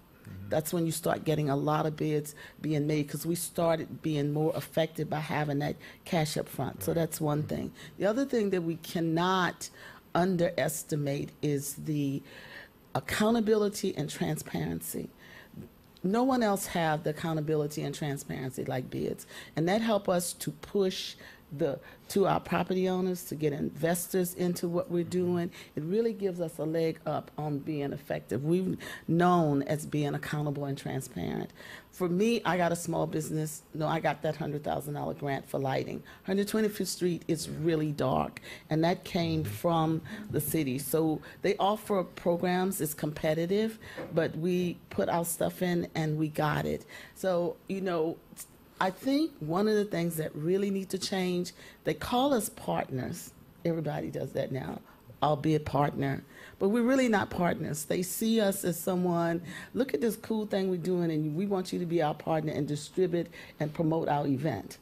I'm pushing here, there has to be more engagement. Not community input, not bid input, bid engagement when you're putting it together. Because all we're going to do, I'm giving a secret, we're going to call the other bids and we all talk and we figure out how to say yes in a nice way and give you as less as we can. So, so I'm pushing this to say that we need to have more bid engagement in policy and even with everyone who wants to become a partner. We're eager. We want to partner with you, but we don't want to be used. Yeah, I think in terms of public realm space, it's been great how the city has really just turned in recent years, just embracing the amount of public space. We have shared streets in downtown Brooklyn. It just extends the curb essentially to allow bikes to park, people to linger and eat outside, but also transforming these like odd dead-end streets into public plazas. It starts with just closing off the cars, and then you kind of put down some nice planters. And then eventually, Parks or DOT will come and like, oh, we got this is a proven concept. We could make this a proper plaza. On Fulton Streets, right where the Shake Shack is, has really become this like node where we host events there. It's fully closed off to cars. There's tables and chairs, lighting. People will gather in these spaces. The same with Albee Square in front of City Point too. And then further, we're advocates for our neighborhoods, and we continue to push the city on funding for projects that we can't fund ourselves. Fulton Mall this summer is kicking off an $8 million streetscape program where we're replacing the tree pits. They're replacing the sidewalk benches, and all that is just benefiting the shopping experience on the corridor too. I just want to give some credit to the Adams administration. They announced just a couple days ago some new investments in bids. One of them was specifically around helping really small bids with public realm improvements. Although I did notice a lot of that funding was private, from Deutsche Bank Foundation, from the Refson Foundation, and it makes sense. They're leveraging private dollars to do more of this. But I think it's important just to point out there's been some investments at the city level as well in supporting some of those smaller and less resource bids, which seems like part of the equation here. But I wanted to get back to Larisa's point from just a couple minutes ago, which is all those commercial corridors that don't have that kind of infrastructure in place today. And again, I would give credit to the administration. There's some, I think, relatively small but important investments in merchant organizing and even in new bid formation. But I see the consequences of not having that infrastructure every day where I live in Richmond Hill and Queens. The Woodhaven bid ends and Jamaica Avenue has nobody there to kind of care for that stretch for many miles, actually, until you get to Jamaica. And you see the consequences every day. The storefronts that close, that never reopen, the fact that I walked 5 blocks just the other day as kind of my own little survey and found of all the new businesses that I could count, there were a couple new restaurants, and the rest were unlicensed weed stores, and that was it. And several of those blocks have vacancies that are 50% or more, But crucially, they don't have that infrastructure in place to support them. So one of my questions for all of you as a policy question is, what else or what more is needed to support infrastructure in commercial corridors, in those retail districts? They don't have anything like that today. And what do we do to get there? I will say that, Andrew, you mentioned this a little bit earlier. You talked about a business owner who has taken it upon themselves to put out trash cans, and clean up in front of their street. They're probably doing that because there is no bid. They know that they have to stage the customer experience, and they need a clean entrance. And they're taking it upon themselves. Merchants coming together is the next step. Why isn't his effort? And I'm sure he's probably thinking about, I would like to continue this exercise. How can I talk to my fellow businesses and have them support me? In Jackson Heights and on where I live, 37th Avenue, there is no bid. We have a local nonprofit organization that is sort of the local historical society that comes and plants the tree pits, organizes merchants to adopt the tree pit in front of their business, maintains the pits, advocates for tree surrounds, all these things that you mentioned. So, civic engagement and civic organizations and business owner engagement, we have to enable that to happen in other ways. A bid is a very formal mechanism for that to happen, but it is happening in other places, and we have many examples of that across the city. Community, oh, sorry, go ahead. Well, I'd like to give a few examples. Like Sweden, the legislation isn't there for business improvement districts. But there are bids. They have come over and watched us, and they function as a bid, even though they're not a bid. So you can function as a bid. You can learn from what bids do, which is what they're doing in Sweden. But they're doing the same stuff that we're doing. My favorite one is the floral bid, which is over by a waterfront. They have a little energy boat that go around. But they follow me all the time because they're learning how to be a bid while the legislation is going through. The second thing is merchants groups. It's just really key to have city buy-in, even if you're a merchants group. And so I noticed the difference from when we were a local development corporation to when we became a bid. Immediately, day one, when I called city agency, they picked up the phone, 125th Street bid. When I was 125th Street LDC, weeks trying to get somebody on the phone to address the issue. So if the city can start recognizing better and bringing the support services to these organizations that are not bids, you know, that can happen, and that maybe they can create better and they will learn. So you need to find at least somebody willing to, like Larisa said, to organize and be an organization that the city can work with, you know, for these things to happen, because you can't do it by yourself. It's a grind. I mean, we have a New York City Hospitality Alliance because we were able to find enough bar, restaurant, nightclub owners to come together to put money together so we could build an infrastructure while we build out the organization. Bids in different neighborhood form, because, you know, it's like, you know, don't talk about it, be about it. And there's certain areas where you need it more, and it comes down to the people. It's community organizing, and people need to feel invested and care about their neighborhood. And if you have the people there and you give them the tools and the ability to organize, they will, but there is no shortcut. And I think the city can, whether it's grants, you know, often, you know, businesses just feel like they hit a red wall with red tape and everything when they're just trying to get a permit or license. Someone doesn't have the know-how to go to the city and say, like, hey, I really need money because we need lights on our block because people aren't comfortable at night, you know, walking around. Or there's just garbage, like you mentioned, like the example of the restaurateur I said. So I think it's really what the city could do is really try to identify who are those leaders in the community, or who could be those leaders, and foster them.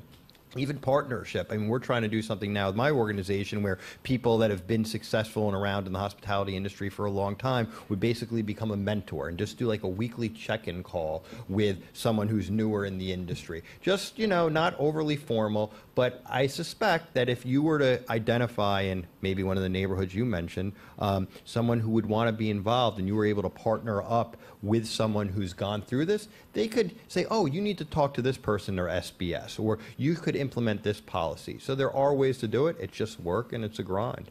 And you need to educate the community about the opportunities for having a bid or for organizing, so that you would find that person that's interested. And not just educate them about what it is, but also so an area can become bid ready.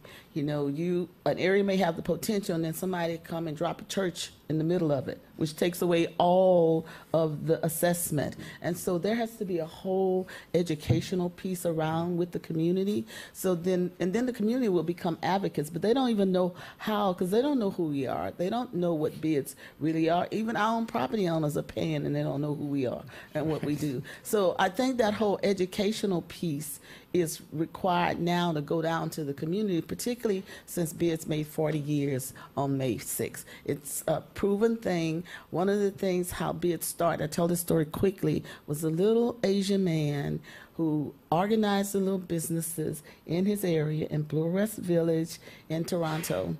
And they were concerned because the city made a policy that made the train pass through that district, and now they're going to die. So they start talking about what they could do, and they talked about self-assessment. If we self-assess ourselves, let's go to the city and get the city to match our dollars. And that was the beginning of business improvement districts that are now all over the world. And that's what needs to happen. It was only 4 or 5 people that came up with what they wanted, and they presented it to the city. So one kind of related question to all this is thinking about what else is needed infrastructure-wise to be able to do more of this. Obviously, with bids, the mechanism is having that assessment, right? And understanding that a community could come together with those property owners and say, we're going to, you know, we want this self-assessment. But I think, Andrew, to what you're describing, I think part of the challenge is time poverty, right? I mean, in neighborhoods where folks just don't have the ability to devote the unpaid time needed to kind of be that point person. And if small business owners, you know, the restaurateur is saying, I can't, you know, I wish I had a 9-day work week. I don't. I can't even, I can barely kind of run my own business with the time that I've got, let alone devote all this time to organizing my fellow neighbors and building out that infrastructure. So I guess one question, thought, idea is like, how do we do that? You know, what is it that would allow for those people to actually be able to do that work, given how much time it takes? And kind of related to that, thinking a little bit about, the other infrastructure that could help, thinking about open streets, for instance. DOT released a really eye-opening report on the economic impact of open streets. It's working, right? But what isn't working is that it's very difficult to establish open streets in places that might benefit from it the most. Because you don't necessarily have folks in those neighborhoods that are not only the willingness and education of the community, but also just somebody who can say, I can devote unpaid free time and labor to actually building out that infrastructure and being that point person. So I just want to ask a little bit more about if you agree that that's a real opportunity, but also a big challenge. What else do we need to be doing to unlock more of those, what we know is working, but to see it replicated in more places? You need money. Somebody has to. I respectfully disagree. Open streets are a perfect example of something you do not need money for. What you need barriers to block off a street. You do need some people to devote some time to it, but I don't think that's the challenge with open streets. I think that there is a lot of latent community opposition in some of these neighborhoods to the idea of open streets. Where am I going to park? How can I turn there? Why can't I take a left there? Why can't I drop my kid off? Why, etc. And I think that that's vestiges of a car culture that maybe make it a little bit more challenging for open streets to flourish. But open streets don't cost money. Open streets take. That's not true, though. I don't believe that. But any bid can tell you, managing an open street and staffing it. I'm talking about capital. I'm talking about like a city investment. I'm talking about a capital investment. You don't need to block off a street. You need barriers. You need time. You need people, right? Okay, capital investment is one thing. Money. Okay, I'm not sorry. I'm not suggesting. What I'm saying is we don't need the city to come in and spend millions of dollars to create open streets. We saw them pop up. The crisis that was COVID was one that communities took to their advantage, and they were able to close up these streets and foster a sense of community, help small businesses, and do it just by closing off the street with barriers, right? I mean, you weren't taking tens of millions of dollars of city investment to do that. So I just, because you cut me off, so I want to say, I meant money for bid organizing and educating the community. And I apologize. That's absolutely right. That's all right. That's all right. But I do think that'll take away the volunteerism. They need to add more money into that bring on more Larisas, bring on more Jennifer Falk out there. We have people who have the skills, who have learned or whatever, but it's almost like they're pulling, and because of their relationships, can be able to get, to help other groups. There should be more money allocated to people who can dedicate the time to go out and, work with some of these districts. I will say we do need to hold the city accountable for things like street cleaning, enforcement, in places where, a business wants just a clean sidewalk often in front of their street. I live in Jackson Heights every day. I go to the gym. I walk, go to 79th Street and Roosevelt Avenue today, and the amount of trash that you will see in the pits there is disgusting and atrocious. Why isn't the business or the building owner being fined for what's occurring every single day? And it's been there for many days. I was going to take a picture and tweet this morning, because it's these are things across the city we see consistently, but the 311 calls aren't working. We need enforcement, and it's not because of the lack of a bid that's happening. Right. The level of just baseline, a clean sidewalk is something that we should come to expect, and there's a partnership. I know the city can't, doesn't have the resources to clean every corner, but how do we make sure that business owners and building owners understand that that's their responsibility? And the same goes with placard parking, especially in neighborhoods with a lot of civic infrastructure. There's just a ton of official, unofficial uses. Are you going to take on the police department? Are you going to? Well, yeah, that's the challenge. How do you enforce the enforcers? When they're parking all over the sidewalk and they're taking up all the sidewalk space that a business could be, leasing their store in, that's an ongoing challenge for us. I don't want to speak for bids, but you mentioned the neighborhood you live in. You sound like, there's basically, bid here, a bid here, and then there's this huge corridor where there's nothing. It would seem to me that instead of first trying to create a bid right in the middle of this, nothing unless you had really active people, like bids could expand to cover, if they had the proper resources, more of that support. They have the know-how, they've done this before. So that would seem, looking at what you already have, and then how can you scale that instead of kind of creating new. I go out, there's a lot of different neighborhood like groups of restaurateurs, bar owners that talk, and a lot really popped up during the pandemic. People were panicking, they got on a WhatsApp group, they do like Zoom calls, and what we say is like, we'll just do a call with you, we'll do a meeting with you, and we can bring you the information. I mean, I have to give SBS credit. A lot of people have no idea all the stuff that they do. There are a lot of different programs out there. So often just knowledge is power. Even like you just need an accountant, you need a plumber. Once people start talking and activating, a lot of like life just happens. And I feel like creating an environment, which I think a lot of us are saying, that's supportive of community, supportive of businesses, engaging. I won't say who the elected official was, but I was meeting with one of our members yesterday, and they met an elected official, and they said the first thing that they said to them, they said, "What can I do for you?" What? And he said, I was so stunned. He said, they came to me and just said, "What can I do for you? I want to help you."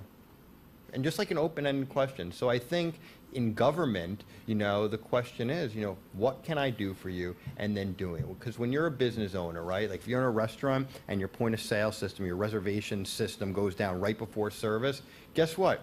You need to act. You got people coming to the restaurant. You got to just figure it out on the fly. And I think often with some of these policies we talk about, it takes so long to get where we're trying to go to change the policy that in that interim there's probably countless stories of failed opportunity or missed opportunity, I should say, from small business owners that would have loved to do something, from the bid that would have loved to do some programming, from a building owner that would have loved to do something to create opportunities, but we only know the stories that we hear. There's probably countless others that they didn't because this big bureaucracy was in its way. So well, and we also always let the I'm thinking. Oh, I said I wasn't going to talk about it, but scaffolding is a huge 90-10 issue for small business owners. Morning, though. I will tell you. Oh, really? With the rain? Okay, good. We often let perfect be the enemy of the good here. There are so many interim solutions to fixing facade repair issues, like allowing drones to inspect a facade.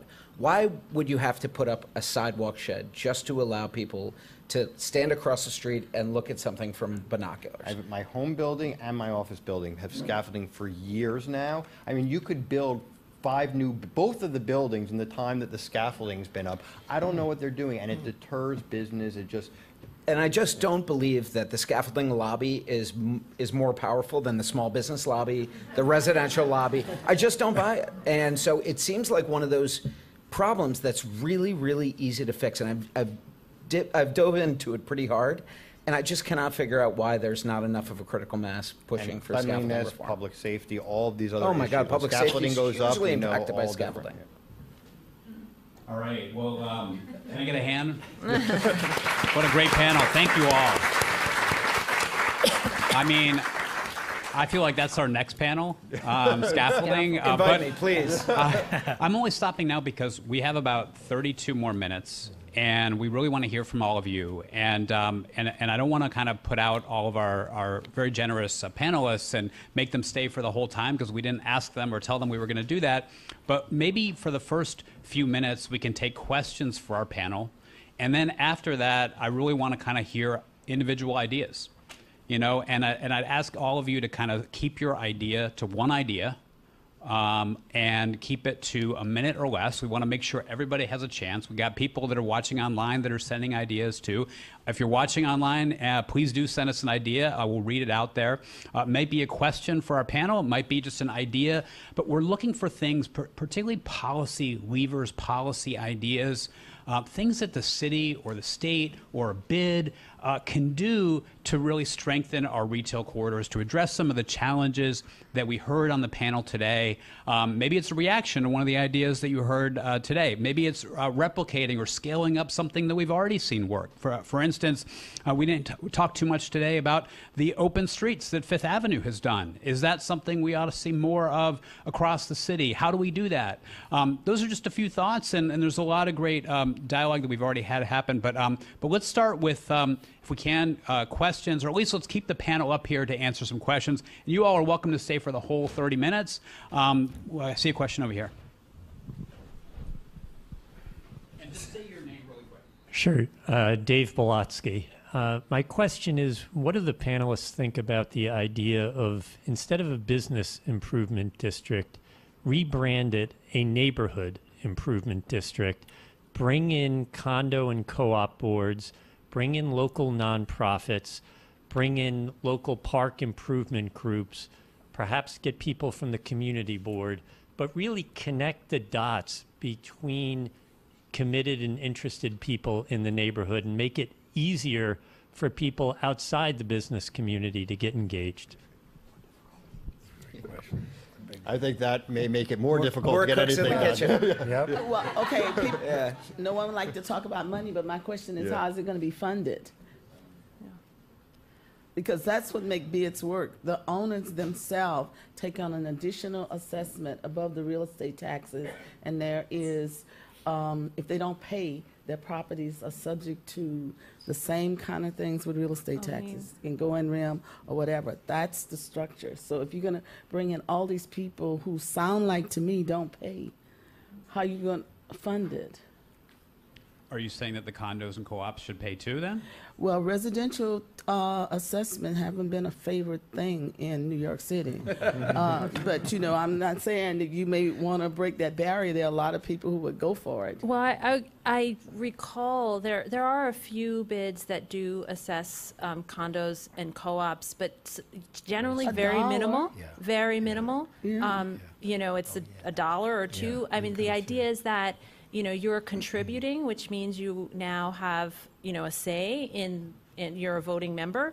You know, and this goes back to the city enabling legislation, and, you know, who can participate on the board and as a voting member is based, you know, back to what Barbara was saying, based on your contribution to basically the pot of funds. So this doesn't keep bids from engaging their communities and talking to them and asking about their needs and forming partnerships, but just in terms of leadership and, you know, it more has to do with how the legislation was written.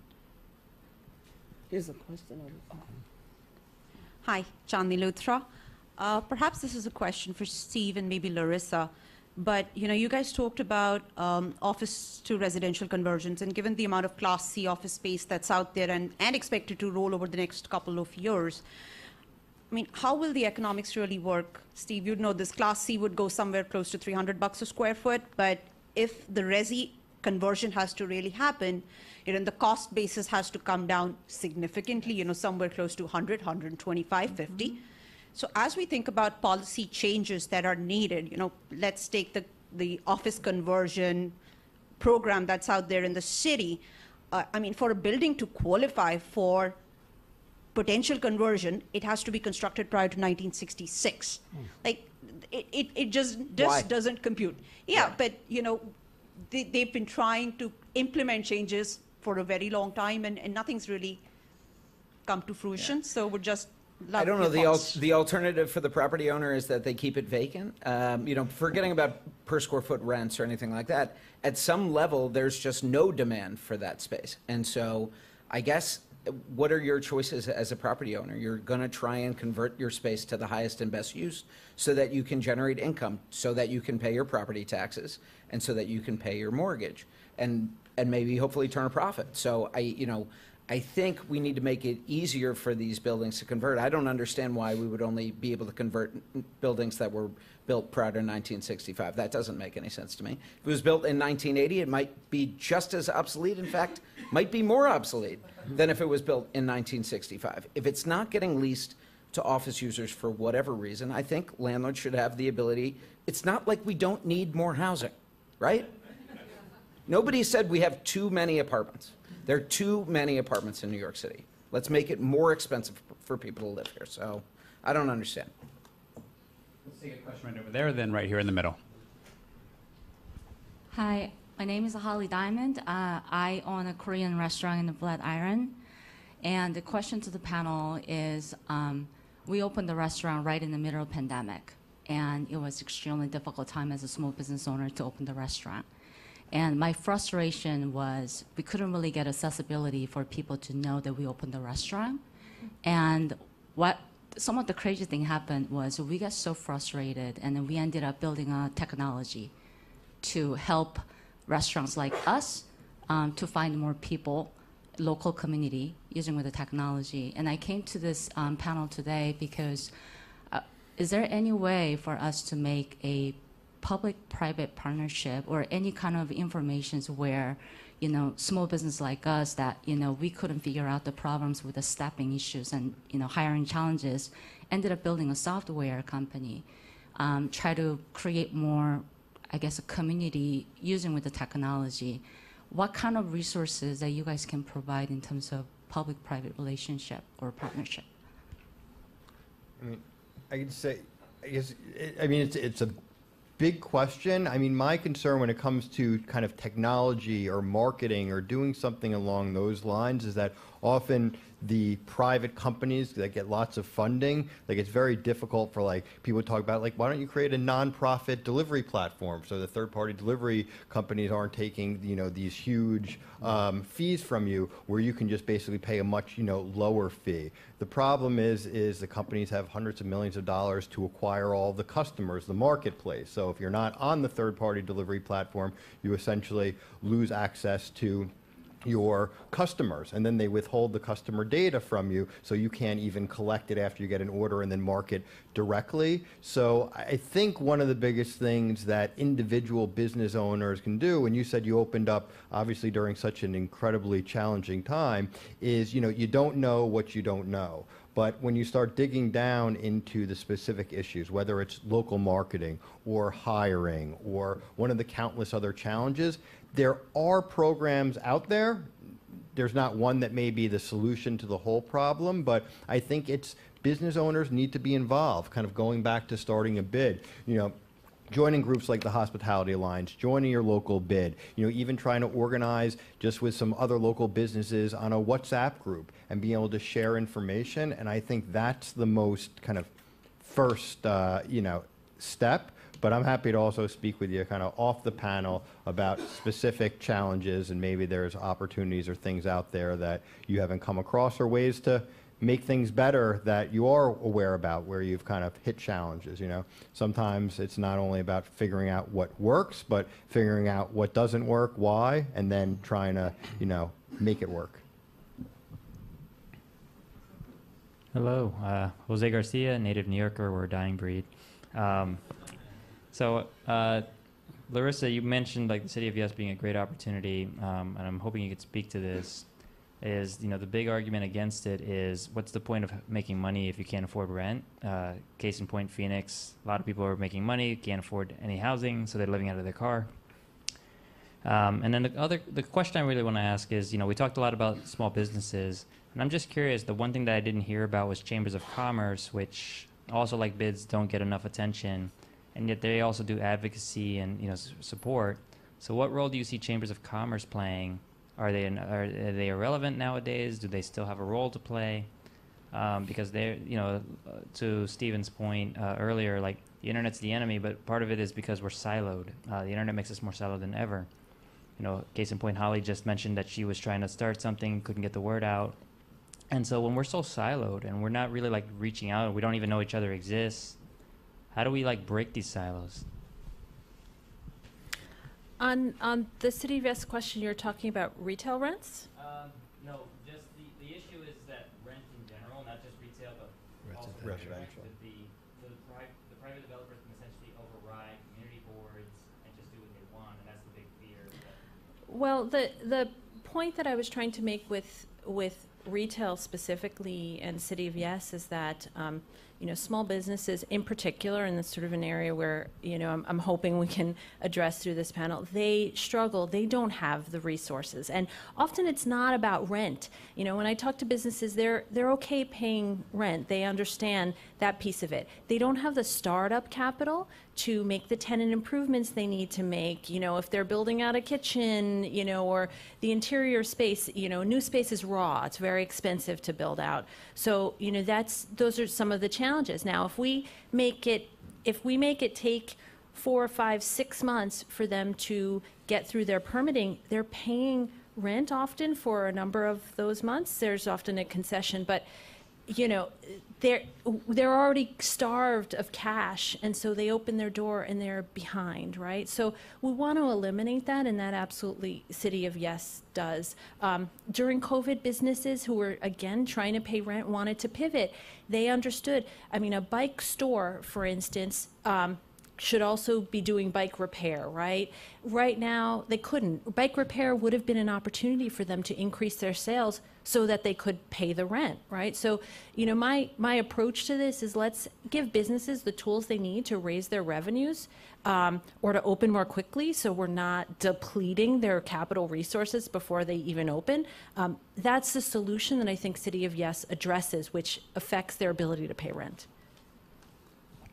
And as far as the question goes about bids and Chamber of Commerce, is, the Downtown Brooklyn Partnership, we talk all the time with the Brooklyn Chamber of Commerce. They come to our events, we go to their events, calling each other for various issues. Often the chamber is Brooklyn-wide, the size of Chicago, essentially, and we're more neighborhood focused, but we're often talking about the same issues. Let me throw out a question or a kind of a crazy left field idea. Maybe this is dumb and naive, but Alberto, you mentioned at the beginning that a lot of your businesses are not online. Steve, you said these days the ones that are opening pretty much are. But I'm curious, like in this kind of e-commerce age, like it strikes me that there's a lot of folks with money in this city, but there's some great stores that sell merchandise in New York City that may not be reaching those folks with money. Right, like so. Let's say you got a boutique somewhere in Brooklyn, and you want to kind of say, I'd love to sell to some folks that have some money that live on the Upper West Side that actually might like the stuff that my store has. Is there a role for like bids or chambers to kind of like help create a platform so that it's like that business in Brooklyn might have a website, but if you don't know about that business or what their website is, how would you know to go there if you live on the Upper West Side? So it's a roundabout question, but is there a role for the city or bids or chambers to kind of help small boutiques and other businesses as a platform for kind of e-commerce? And again, if this is just an awful idea, that's fine too. It's not that. I wonder if that's not more important than curating their Instagram feed. You know what I mean? And maybe there's a role to assist small businesses in that, but that to me strikes me as a marketing challenge as much as anything else.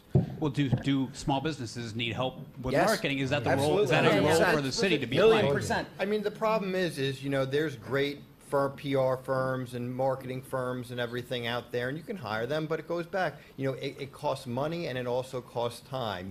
The chance that you're going to post one thing and it's going to go viral, and even if you have one posting, it does go viral and you get tons of sales, how do you convert that and keep the momentum? So I think one of the things, particularly with small businesses, and it's also a mindset, we have a lot of different types of business owners. My family, going back to my great-grandparents, had businesses in New York.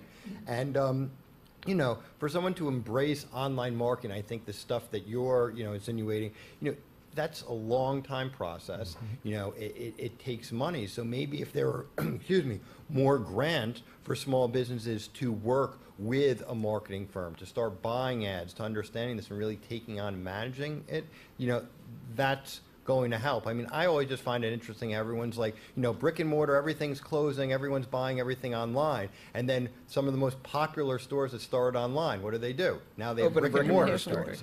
So we as Beards, we saying clean and safe, but it's clean, safe, and promotion. Yeah. And so all of us in our neighborhood promote. Some do promote our businesses. Some do better than others. But at a minimum, we have our bids listed on our website and with links to go directly to their website.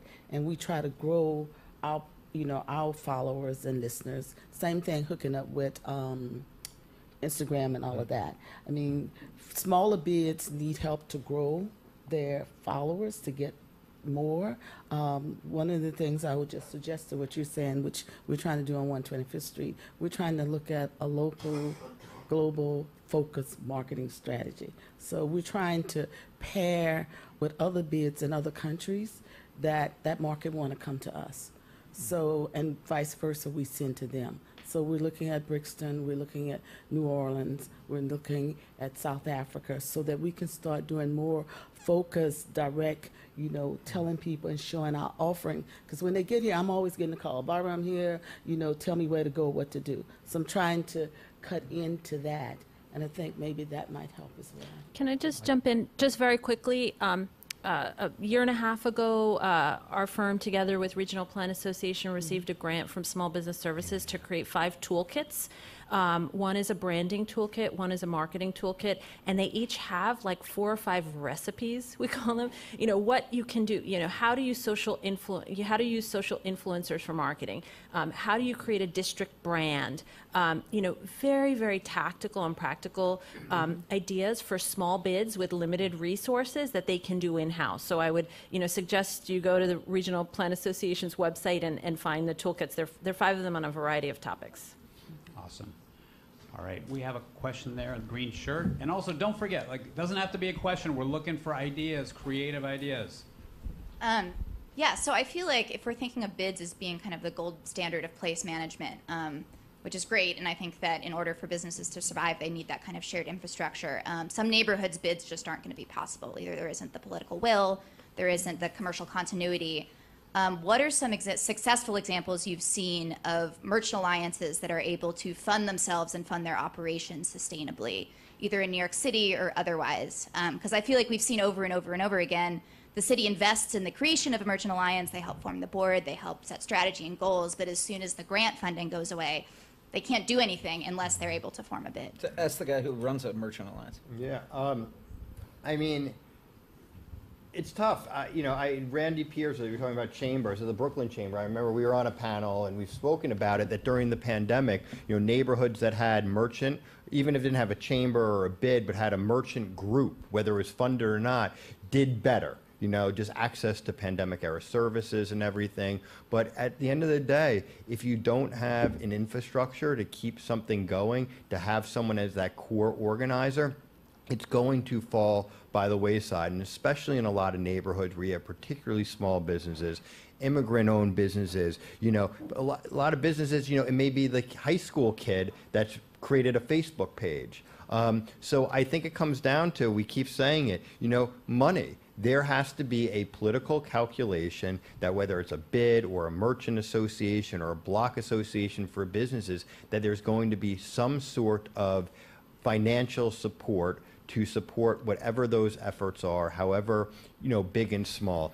Even the marketing of a neighborhood. If you can't deal with the individual businesses, because that's a lot of, you're marketing their products, getting people to go to a neighborhood, what is it known for? And I think New York City has so many incredible different neighborhoods that it's just, getting that community on the map and using social media. And there's ways you can do it that aren't that expensive, but I think it is particularly tough in a neighborhood like you were talking about if there is not anything, or is a small grant that expired, or there's just not the infrastructure, there's just not enough businesses. It's a more residential neighborhood with a couple of shops. So Larisa said something when we had our prep call, like in some places, I think you over retailed.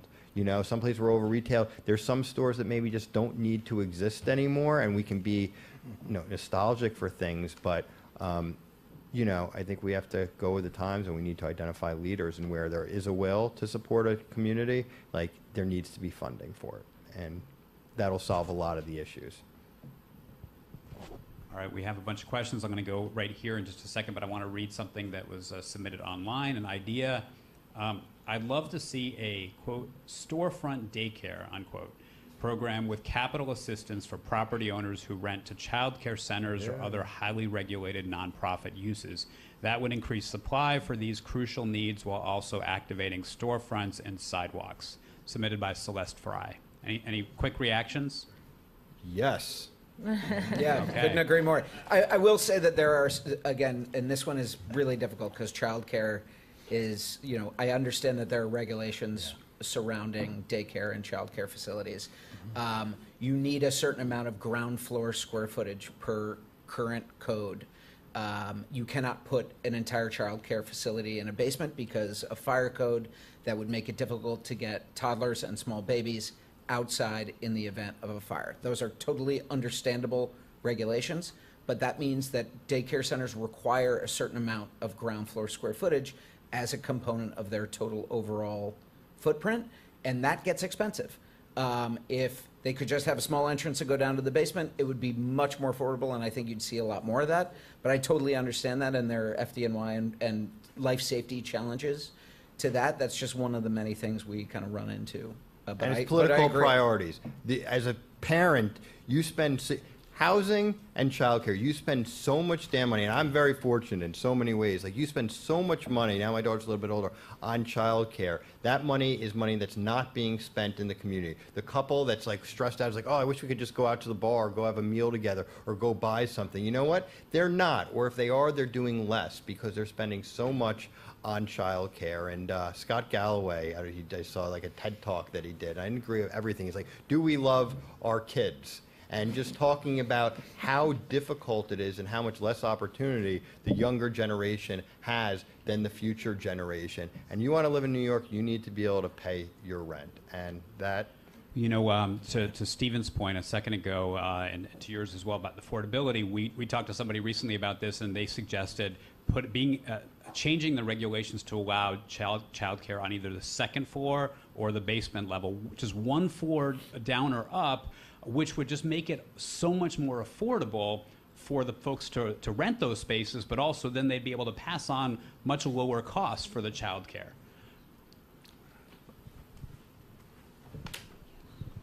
Hi, Carolyn Ingle, CMW Strategies.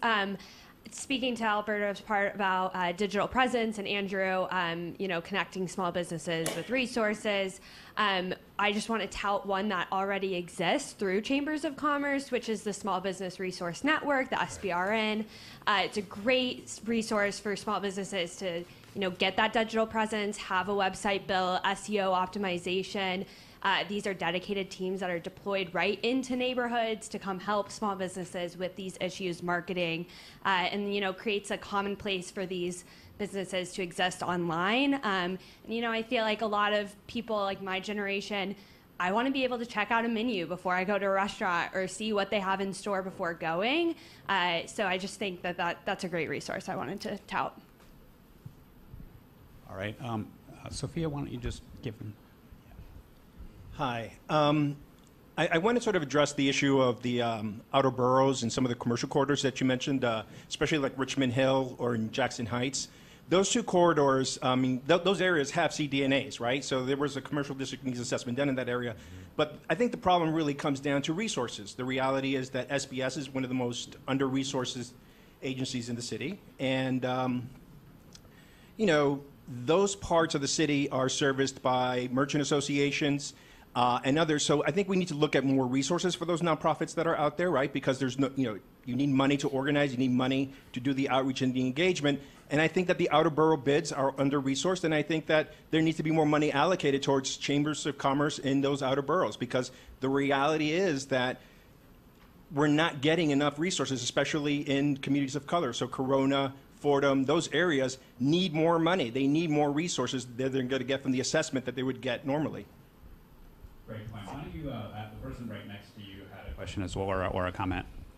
Yeah, I wanted to just get back to sort of ideas for strengthening retail corridors and comment back a lot of what you guys talked about earlier on about sort of where we are in real estate right now. We're at this point of inflection, right? Retail's been suffering or changing for many, many years.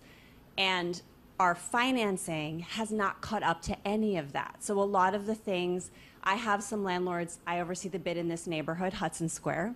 People don't know the name, but that's where you are. And WNYC is from Hudson Square, not Soho, just so you know. But anyway, we've seen with our landlords that have been more flexible is they view retail as an amenity for the people that live and work in the neighborhood. But it's very hard to do that because to view it as an amenity, you're setting up a structure where in some cases the tenant is paying you a percentage of their revenue. So if they don't do well, then you don't make as much money as a landlord. So you need to structure that very carefully, but if your financing doesn't allow for you to do that, which in many cases it doesn't, then how do you do that? And I don't know what the answer is. I think it has to start at the federal government and come all the way down. I agree with Larisa, like, it's terrible that what's going to happen is a lot of these landlords are going to have to give their key back and start from scratch instead of having someone who's already invested in the property, in the neighborhood, that understands it, having the ability to do some of this. Yes, there are some landlords that don't want to change, but I think a lot would be willing to if there was a structure in place to allow them to do leases in a different way. And you really touched on this too. When a business comes in, they need a year or two to really get everything in place, build up a customer base, figure everything out from a management strategy, and they can't do that now. So all of these things kind of need to come together. I don't have the magic bullet, but I do believe the federal government has a role to play because financing is key to a lot of this. Thank you. Let's go right there with the white shirt. Hi, I'm Colin Dallas Wolf from NYC Shack. So I have an idea and also a question. So my idea is it possible to have small business hire reflexer? Because I think about individual level to help the community. Maybe some artists can put on concert in a local bodega and also get paid by doing, I don't have a long commitment. So I think that's kind of idea that I can think about. And as well as the question is it possible for business to fill out the vacant area by introduce short-term lease? It's like a couple weeks, a month, and for businesses to give their trial period. Is it possible to for landlord to use that? Yeah, I mean, the answer to your question is absolutely, and I mentioned this to Alberto. It's really just a capital question, and if space has air conditioning and a bathroom, it can be a pop-up. It can be a short term. It can generate revenue for a landlord. It can give a tenant an opportunity to test a concept, to test a market, to test a new neighborhood. We saw a tremendous amount of pop-up space. Actually, Soho was really a pop-up incubator pre-COVID because there was a lot of space. Soho actually had a tremendous amount of availability from 2016 to 2020. We talk about Soho being a really strong market now, and it's true that the availability rate is as low as it's ever been since we started tracking it. But there was that 2016 to 2020 period of time where retailers were really scared of e-commerce. What's this going to do to my business? I haven't figured out how important brick and mortar is in an omni-channel world. And Soho on Broadway in particular was almost 50% vacant. Now the vacancy is probably sub 5%, so it shows you how far we've come. But that means there are less opportunities for pop-ups in those markets because landlords don't really want pop-ups. Landlords like long-term cash flows and financeability, to your point. And you can't finance a 3-month pop-up lease, and you can't really count on that store necessarily making it.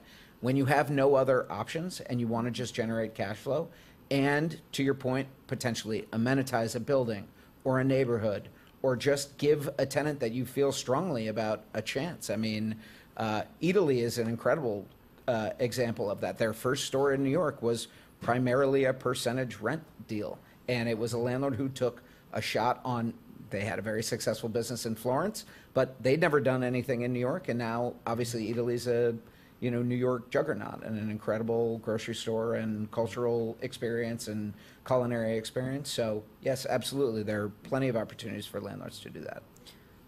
Can I just jump on just quickly, the first thing you mentioned was sort of music.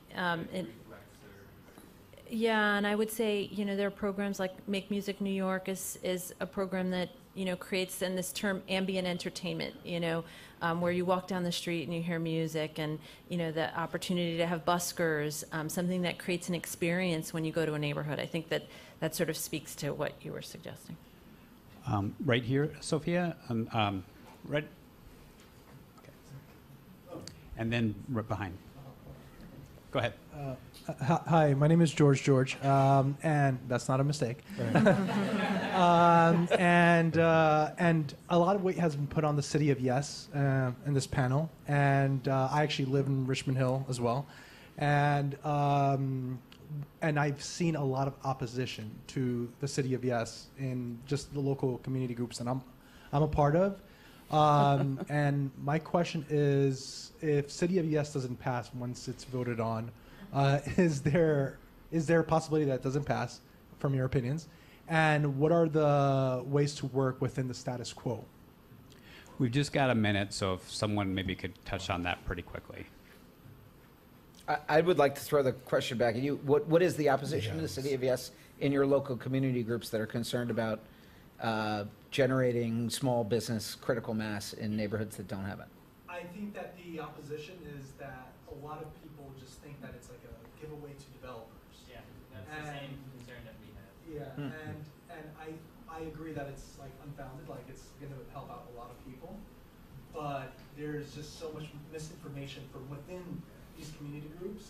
Yeah, it sounds like City of Yes means, yes, you can build 1 million luxury apartments. That's not what we're talking about, and that's not what it means. It means bike repair shops in bike sales stores, which, of course, is totally logical, and the bike repair lobby shouldn't be strong enough to prevent combining those two uses. It's about dancing in bars and it being legally and by as of right zoning allowed. I mean, it's those little things. I understand City of Yes does probably have a connotation among people that it's like, oh, that's a giveaway to big developers, but we're talking about helping small businesses by getting rid of really arcane, stupid regulations. I agree. And one of the funny things is that, like, pitching that side of the City of Yes is so difficult because, like, in my neighborhood, there is a bike store that also repairs bikes because there's no, you know, the enforcement. Nobody's enforcing them. Good for them. They should. I mean, so George, I'm gonna end here, and I know there's a bunch of other comments and questions, but we told everybody we'd get out of here at 10:45. I guess I would say my quick reaction is like if you can get to your community board, because I think that they're not hearing from a lot of the supporters of City of Yes, or not enough of them. But it does seem like that was the one kind of area of consensus on this panel, maybe one of a few, but it seems like City of Yes supporting that is such a slam dunk for these issues. But thanks again for all of our panelists. Please join me in giving them a great hand. Such a great panel. And thanks so much for sticking with all these questions for this period. Thank you all for being here. Thanks to everybody online. And have a great day. You too. Nice job. Good.